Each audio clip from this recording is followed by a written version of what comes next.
Harka fuunee akkam jirtu kabajamtoonnii fi dhaggeeffattoonni OBD Miidiyaa.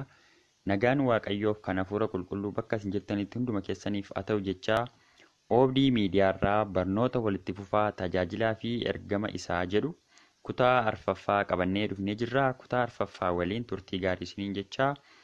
Egaa akkuma beekamu kutaa tokkoffaa, lammaffaa fi sadaffaan kana dura darbee qophaa'ee gadhiifamee wanta jiruuf ol deebitanii kutaa tokkoffaas, lammaffaas, sadaffaas akka dhaggeeffattan gamanumaan isin affeeraa. Qopheessaan barnoota kanaa Paaster Dandanaa Margaa, qindeessaan sagalee kutaa lammaffaatii kaasee jechuudha. Ana yaadachuu dabaliitii kallattiimaan amma gara kutaa arfaffaatti dabarraa. Kutaa arfaffaa waliin turtii gaarii. Kutaa arfaffaa, laphee tajaajilaa Waaqayyoo dhugaa. Laphee nama Kiristoosiin amane kamiyyuu keessa kan jiru hafuura qulqulluudha. Waan ta'eefis saba Waaqayyoo fi Waaqayyoon dhugaaf hafuuraan akka tajaajilu kan nu gargaaru isuma. Innis Filiphisiyoos 2:5 irratti kan caafame yaada garaa isaa Kiristoos Yesuus qabu ture qabaadhaa jedhu sana nus akka tajaajiltootaatti akka qabaannuuf nu gargaara. Haa ta'u malee nuuf yaada gaariif laphee Kiristoos isa qajeelaa isa namaaf ho'u sana qabaachuun murteeffachuu qabna. Gooftaa keenya Yesuus Kiristoos aanee duuka bu'oota baay'ee oomishuutti, tajaajila keessa aarsaa gurguddaa baasuutti, akkasumas laphee qajeelaa qabaachuun adda durummaadhaan kan ka'u ergamaa Phaawulos fakkeenya godhachuudhaan lapheen tajaajilaan tokko qabaachuu qabu horachuu qabna. Laphee akkamii dharee qabaachuu kan nuti qabnu? Tokkoffaa, laphee haadhaa qabaachuu. Tasalonqee isa duraa 2:7-8 nuyi akka ergamoota Kiristoositti ulfaatoo ta'uu utuma dandeenyu akka haadha ijoollee ishee ofitti qabduutti isin gidduu jiraannee firoomaaf baay'ifnee isin ni yaanna. Sababii isin jaallannuuf wangeela Waaqayyoo duwwaa utuu hin ta'in lubbuu keenyas immoo isin ga'uun nuttiin tola jedha. Sabni tajaajilu kan hafuuratti jajjaboo ta'uu danda'u, amantoota haaraa ta'us ni danda'a. Hafuura xobbee ta'us ni danda'a. Kamiyyuu yoo ta'an gaarummaa fi gara laafina nurraa barbaadu kana jechuun immoo isaan ceepho'uur laphee isaanii jaallatu, laphee isaanii yaadu, isaaniif obsuu isaan sooruu qabaachuu qabna. Lammaffaa, laphee abbaa qabaachuu. Phaawulos laphee haadhaa qofa osoo hin ta'in laphee abbaas saba tajaajiluuf hin qaba ture. Tasalonqee isa duraa 2:11 nus tokko tokkoon keessan akka abbaan itti ijoollee isaa ilaalutti isin ilaaluu keenya gaarii gootanii hin beektu jedha. Lakkoofsa 12 Waaqayyo isa mootummaa isaattii fi ulfina isaatiif isin waame sanaaf akka ta'utti akka jiraattaniif isin in gorsina, isin in jajjabeessina, dhugaa isinitti in baana jedhe. Sabni nuti tajaajillu sadarkaa isaan irra jiran illee sadarkaa nama dhuunfaatti hanga sadarkaa saba bal'aatti erga caalaatti gara Kiristoositti isin guddisuu dhiyeessuufii qabna. Akkuma beekamu abbaan ilmoo isaa yeroo guddisu qajeelchuuf ifata. Qixxaata isaaniif waan gaarii yaada. Waan isaan barbaachisu qopheessaa fi dadhabina isaanii irratti balleessaa isaanii hubachuun ifachuu qofaa osoo hin ta'in karaa sirrii itti argisiisuun waan gaarii isaaniif yaaduun kan isaan barbaachisu isaaniif qopheessuun isaan jajjabeessuun mataa ofii danda'anii socho'uu akka danda'aniif laphee qajeelaadhaan deeggaruu tajaajilan. Waaqayyoon akkasitti saba tajaajiluuf laphee abbummaa baataa fi armaan olitti tuqu qabna. Sadaffaa, laphee kadhataa qabaachuu. Tasalonqee isa duraa 1:2-3 nuyi kadhata keenya keessatti maqaa keessan dhoofnee yeroo hundumaa waa'ee hundumaa keessaniif Waaqayyoon hin galateeffanna. Fuula Waaqayyo keenyaa fi Abbaa keenyaa duratti hojii amantii keessanii jaalalaaf dadhabuu keessan in yaadanna jedha. Ergaa Phaawulos ergaa isaa hundumaa keessatti sabni Waaqayyoo Waaqayyoon jaallachuudhaan guutummaan akka dhaabbataniif kadhataa isaa hundumaatti isaaniif hin dhaama ture. Sabni yookaan namni nuti tajaajillu karaa hundumaan akka guddataniif kadhachuufii qabna. Akkasumas immoo yeroo mara itti fufiinsa dhugaa barsiisuu qofaa osoo hin ta'in dhugaa baranitti jabummaan akka jiraataniif wanta yeroo yerootti isaan mudatu hundumaaf isaaniif kadhachuu qabna. Akkaataan Phaawulos itti kadhataa turee fi maal kadhataa akka ture Qolaasiyaas 1:3-14, Filiphisiyoos 1:3-11 haa ilaallu. Nus kana hin goona yoo ta'e laphee kadhataa qabna jechuudha. Arfaffaa laphee jireenya ofii hiruuf qophaa'e ta'e qabaachuu. Ergamaan Phaawulos warra Tasalonqeetti yommuu dubbatu, firoomaaf baay'ifnee isin hin yaanna. Sababa isin jaallannuuf wangeela Waaqayyoo duwwaa osoo hin ta'in lubbuu keenyas immoo isiniin ga'uu nutti tola. Tasalonqee 2:8 jedha. Sabni yookaan namoonni nuti tajaajillu tajaajila keenya waltajjii qofaa osoo hin taane jireenya keenya arguu barbaadu. Isaan dubbannee taasifnee arguu barbaadu. Akkasumas karaa hundumaan ofii keenya akka isaaniif laannu, yeroo hundumaa akka isaan gidduu deddeebinuu fi rakkina isaan mudatu irrattis akka isaaniif argamnu ni barbaadu.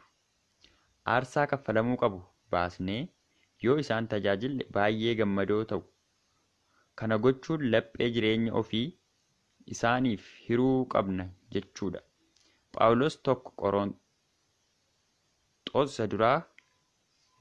9:19-23 irratti kan dubbatu ofii birmaduu ta'ee osoo jiruu namoota kaan birmaduu baasuu fi jecha isaaniif garba ta'ee jedha. Kutaa kana tokko tokkoon yoo dubbifne jireenya ofii warra kaaniif hiruu bareechinee beenna. Egaa akka tajaajilaatti kana qabaachuu akka dandeenyu Waaqayyo nu haa gargaaru. 5ffaa laphee cimaa qabaachuu. Phaawulos bakka baay'eetti namoota badan barbaaduudhaaf sochii godha tureef adeemsa ijoollee Waaqayyoo tajaajilaa ture keessatti lolamuu fi miidhamni guddaan irra ga'e osoo hin laafin, abdiin osoo hin kutatin ciminaan tajaajilaa ture. Tasalonqee 2:2 isin bira utuu hin dhufin Filiphisiyoositti akka dhiphanne, namoonni akka nuti darbanis utuma baay'ee iyyuu wangeela isaa akka isaaniif himnuuf Waaqayyo keenya ija jabina nuuf kenneera jedha. Egaa akka tajaajilaatti waan nu mudatu hundumaa keessatti garaa jabaachuun yookaas kutannoodhaan ergaa fuunee baane hamma galmaan geenyutti kaayyoo tajaajilaa taaneef hamma fiixaan baafnutti wanta keessaaf alaa nutti ka'u hundumaaf harka osoo hin kennin laphee danda'uuf laphee jabaa qabaannee dhaabbachuu qabna.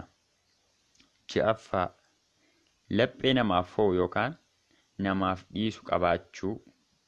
Seera lakkoofsaa 12:1 yeroo Maariyaam sababii intala warra Kuush fuudheef akkasumas Waaqayyo isa duwwaatti dubbataa dubbatiitis immoo dubbata miti jedhanii inaaffaadhaan Musee irratti ka'uun Waaqayyo dhaga'ee yeroo Maariyaamiin lamxiidhaan rukute namummaa ishee akka kaleessaa irraa ishee Museen qooda akka namoota biraa kana baga nyaate Waaqayyo gatii koo baasa jedhee gammaduu gaddee fi Waaqayyoon araara gaafataniif. Seera lakkoofsaa 16:17 6ffaa laphee namaaf fo'u yookaan dhiisu qabaachuu. Seera lakkoofsaa 12:1 yeroo Miiriyaamiif Aroon sababii intala warra Kuush fuudheef akkasuma Waaqayyo dubbate nuttis immoo dubbateera miti jedhanii inaaffaadhaan Musee irratti ka'an Waaqayyo dhaga'ee yeroo Miiriyaamiin limxiidhaan rukute namummaa ishee kaleessaa irraa ishee baase Museen qooda akka namoota biraa kanaa baga nyaate Waaqayyo gatii koo baasa jedhee gammadee deefii Waaqayyoon araara gaafateefi itti dabalees lakkoofsa 16 akkasuma 17 qorooyi warri kiroohin wajjin jiran akkasumas namoota Israa'el keessa namoonni 250 waldaa akka geggeessaniif kan filataman yookaan fo'amanii beekamoo kan turan Musee fi Aaroon irratti kan ka'an isin amma dubbii baay'iftaniittu. Waldaan guutummaatti warri waldicha keessa jiran hundinuu qulqullaa'oodha. Waaqayyos isaanii wajjin jira. Isin garuu maaliif waldaa Waaqayyoo irratti ol of qabdu ree? jedhan.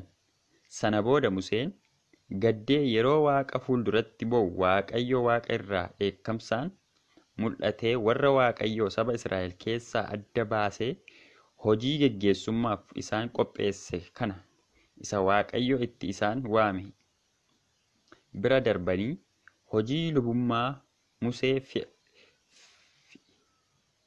fe'e irraa fudhachuuf kan Waaqayyo dha'ichaa yeroo isaan rukutetti dacheenis afaan bantee yeroo isaan liqimsitetti Museef Aaroon baay'ee isaaniif gaddanii araaranii Waaqaa fuulduratti waa'ee isaaniif dhiyaatanii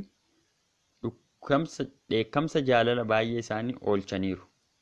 Dheekkamsa jalaa baay'ee isaanii oolchaniiru dhiifama. Akkasumas sabni Israa'el Musee fi Waaqayyoo irratti yeroo gungumanii fi yeroo ka'anitti Waaqayyo dheekkamsaa fi dha'ichaan rukuchuuf yeroo ka'u Museen saba sana balleessuurra maqaa isa galmee jireenya irra kaa'uu haquuf Waaqa kadhate. Kun kan inni argisiisu laphee namniif ho'u fi laphee araaraa qabaachuu isaati. Egaa har'as Saamu'eel isa duraa 24 1-22 yeroo Saa'ol Daawit ajjeesuuf ari'atu Waaqayyo Saa'olii yeroo dabarsee harka isaatti laatu namoonni Daawitis kunoo Waaqayyo diina kee harka keetti kenne tarkaanfii irratti fudhu jedhanii Daawit isa Waaqayyo dibe irratti harka koo hin kaasu jechuudhaan araara godheefii dhiisee ture. Kana qofaa osoo hin ta'in Daawit akkuma Musee garaa namaaf ho'uuf laphee dhiifamaa qabaachuu isaa bakka baay'eetti mul'iseera. Timootewos lammaffaa boqonnaa 14 lakkoofsa 9-17 Phaawulos firoonni isaa warri wangeela isaa wajjin hojjetan warri inni gara wangeelaatti isaan fide hunduu rakkina isaan keessatti qooda gargaaru of cina isaa dhaabbachuu dhiisanii yommuu deeman inni isaaniif Waaqayyo isaan hin lakkaayin jechuun araara gaafateef. Egaa tajaajilaan laphee namaaf hedduu laphee warra isa miidhaniitti garaa jabaachuuf adaba isaaniitti dhufutti gammaduu osoo hin ta'in laphee miidhamu isaaniif godhuu fi laphee dhiifamaa qabaachuu qaba. Waaqayyo inni hundumaa danda'u kana goonee akka argamnuuf laphee akka qabaannuuf ayyaana isaa nuuf haa baay'isu. Mallattoo tajaajilaa dhugaan itti fufa. Egaa kutaa arfaffaan barnoota keenyaa kana fakkaata ture. Kutaa shanaffaa isaa qabannee isiniif dhufnaa. Waan nu dhaggeeffattaniif baay'ee galatoomaa isiniin jechaa turtii gaarii.